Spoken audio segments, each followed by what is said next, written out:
pertanyaan yang selanjutnya, Lora. Eh, saya terkadang suka merasakan dalam ibadah itu kayak semacam ragu, apakah Oke, sah atau enggak sih ini siap. ibadah saya. Kadang itu suka terjadi pada saat saya sedang berwudu, kadang juga terjadi pada saat saya sedang takbiratul ihram dalam sholat. Nah, sebetulnya hal kayak gitu bagus nggak sih dalam ibadah saya, walaupun terkadang saya merasa harus benar-benar perfect nih ibadah saya. Dan kalau misalkan hal itu terjadi dan dia adalah negatif, ada nggak obatnya? Oke, siap. Ini masalah was-was, ini masalah yang sering kali dihadapi oleh banyak orang ya. Ini saking sering ditanyakannya sampai saya punya sorotan khusus nih, pembahasan was-was di story di profil Instagram saya. Was-was ini banyak macamnya, Ustaz ya. Ada was-was akidah, itu ada ya. Orang tukang was-was akidah itu Allah seperti apa, membayangkan Allah yang tidak-tidak, itu was-was akidah. Ada was-was urusan najis, itu banyak juga. Orang tuh najis, orang itu was-was ragu ini suci enggak ya. Tadi sudah saya basuh apa belum ya, udah sempurna saya basuh apa belum. Ada juga was-was dalam masalah niat ya. Niat saya itu sudah betul niatnya apa belum ya. Tadi saya tuh sholat tadi niatnya sudah datang atau belum, nah itu. Nah, was-was ini bagi saya ya, untuk menyikapinya, yang pertama, kata para ulama ya, kata para guru kita, was-was itu dengan segala macamnya, obat terbaiknya adalah jangan dipedulikan. Jadi kafaratul waswasah al-i'radu anha. Jadi untuk menangani was-was, cara terbaik adalah jangan dituruti. Udah biarkan begitu saja ya. Meskipun dia bilang nggak sah, nggak sempurna, jangan didengarkan. Karena semakin didengarkan was-was itu, semakin dituruti, maka akan semakin parah ya. Semakin diladeni, maka was-wasnya akan semakin meminta lebih. Jadi kata para ulama, kafaratul waswasah al-i'radu anha. Karena apa? Karena kita itu sekali lagi tidak akan pernah terkena imbas sesuatu yang di luar ikhtiar kita. Jadi banyak nih orang yang mengatakan, gimana saya memikirkan Allah yang enggak. Ya, itu kan datang, pemikiran datang sendiri, bukan permintaan dia, bukan maunya dia. Ya. Jadi sesuatu yang terbesit dalam hati datang dengan sendiri itu enggak ada hukum apa-apa. Ya. Jadi jangan hiraukan, ya, biarkan begitu saja, ya, jangan terlalu difikirkan, ya, jangan terlalu difikirkan. Nah, kemudian yang kedua, amalan-amalan, banyak itu amalan-amalan, zikir-zikir yang diajarkan oleh para ulama kita untuk menghilangkan was-was. Nah, yang pertama itu oleh Imam Haddad, dikatakan Allah setiap datang was-was dianjurkan untuk membaca yasha yudhibkum wa ya'ti bi khalqin jadid wa ma dzalika 'alallahi bi aziz, itu ayat Al-Qur'an.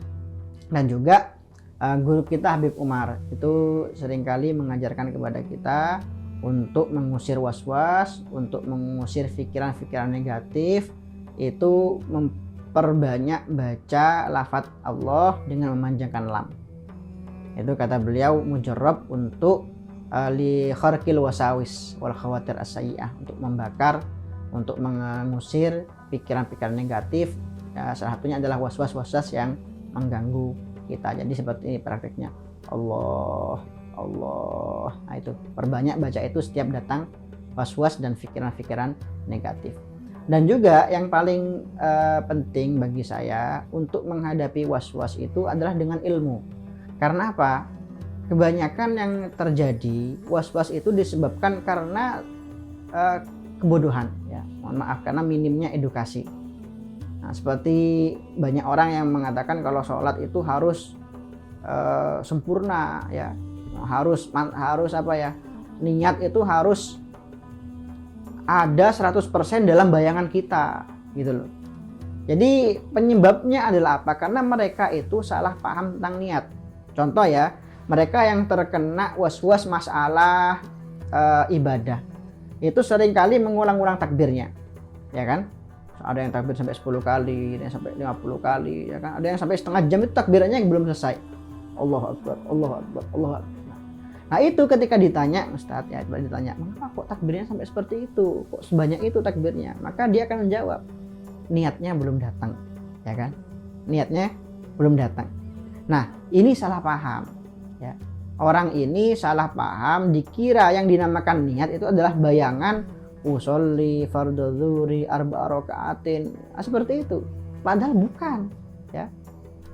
Niat itu kalau kita ngaji kitab-kitab fikih, yang dinamakan niat adalah qasdu syai'i muqtaronan bi fi'lihi. Tujuan kita ketika melakukan suatu pekerjaan. Jadi ya kata salah satu guru saya, yang dinamakan niat itu gak usah didatangkan, udah datang sendiri. Ya enggak? Oh, iya, gak sulit tergambarkan bisa ada orang itu ibadah gak punya tujuan ibadah. Sulit tergambarkan.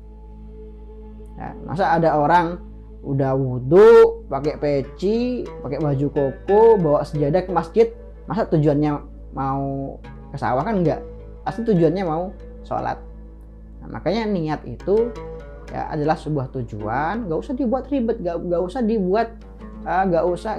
dibuat terlalu rumit, ya. Jadi tujuan itu selama kita ketika takbir Allahu Akbar dalam hati kita ingat, saya mau sholat zuhur 4 rakaat, itu sudah cukup dinamakan sebagai niat, ya. Jadi sekali lagi niat itu bukan bayangan usolli fardhu zuhuri, bukan ucapan, ya. Niat itu adalah tujuan kita ketika melakukan satu pekerjaan, dan tujuan itu pasti ada, kecuali orang kalau mabuk, ya, kecuali orang kalau lupa, nggak ingat sama sekali, baru tuh bisa dikatakan sebagai orang yang nggak punya niat. Oke, ada yang seperti ini, orang yang salah memahami niat. Contohnya di bulan puasa, ya, itu dia menganggap bahwa niat itu adalah ucapan nawaitu soma wadin.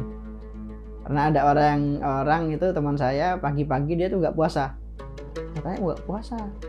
Ya saya tadi malam lupa niat, katanya, makanya saya nggak puasa. Nah, uniknya orang ini ngaku nggak niat tapi tadi malam sahur. Nah, kok bisa? Oh, ternyata menurut pemahaman orang ini, yang dinamakan niat itu adalah ucapan nawaitu sama wadin an adza'i fardhi syahri, itu setelah salat tarawih.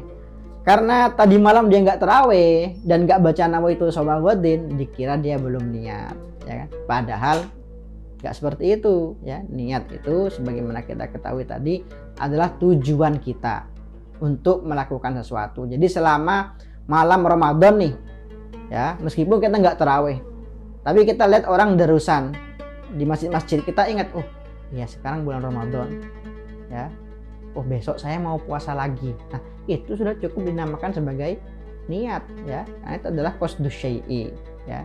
Dalam bulan Ramadan diistimewakan, punya privilege, tidak harus muqtaronan bifi'lihi, boleh sepanjang malam niat itu ketika bulan Ramadan. Jadi bagi saya salah satu problem utama orang-orang was-was itu adalah minimnya edukasi, ya, karena suatu kebodohan, karena kurangnya ilmu, khususnya juga masalah was-was najis ini banyak sekali terjadi di masyarakat kita.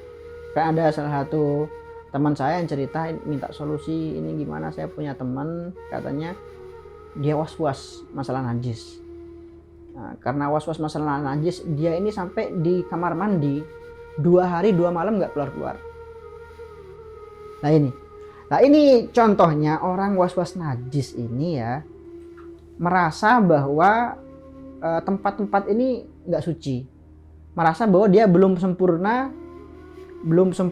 membasuh sesuatu yang terkena najis. Nah, padahal kita kan tahu dalam kitab-kitab fikih ini, kita contohkan ya kasus yang orang-orang banyak was-was dalamnya. Contoh nih, ketika kita keluar kamar mandi, ya, kita keluar kamar mandi, kemudian ada air yang memercik, kita nggak tahu air ini suci apa najis, ya kan? Ini air ini dari mana asalnya? Yang tadi mercik ke sarung saya, ini air suci apa najis? Nah, ini kan masih 50-50, ya, masih ragu. Nah, maka ini kata para ulama kita dikembalikan kepada hukum asalnya, ya. Idza ta'aradul aslu wa dzahir quddimal aslu, ya. Ketika ada sesuatu yang bertentangan hukum asal dengan hukum zahir, hukum kelihatannya, maka yang dimanakan adalah hukum zahirnya. Tetap suci hukumnya. Kita tidak bisa menajiskan sesuatu karena keraguan-raguan. Al yakin la yuzalu bisyak. Contoh juga nih, kita nih ada ini lantai ya. Lantai ya. Tadi mungkin ada kucing masuk ke sini. Ya, ada kucing atau mungkin ada ya hewan-hewan yang lain. Nah, lantai ini kan ada dua kemungkinan ya. Bisa suci, bisa juga tadi kena najis. Kita kan nggak tahu karena najisnya nggak kelihatan ya, tapi kelihatannya ini najis. Nah, prasangka saya ini najis, maka sekali lagi ya, yang dimenangkan adalah hukum asal. Apa hukum asal lantai ini? Hukumnya suci. Jadi selama kita tidak yakin 100% bahwa lantai ini terkena najis, lantai ini tetap dihukumi suci. Itu yang dikatakan sebagai kaidah al yakin la yuzalu bisyak. Keyakinan tidak bisa dihilangkan dengan keraguan-raguan.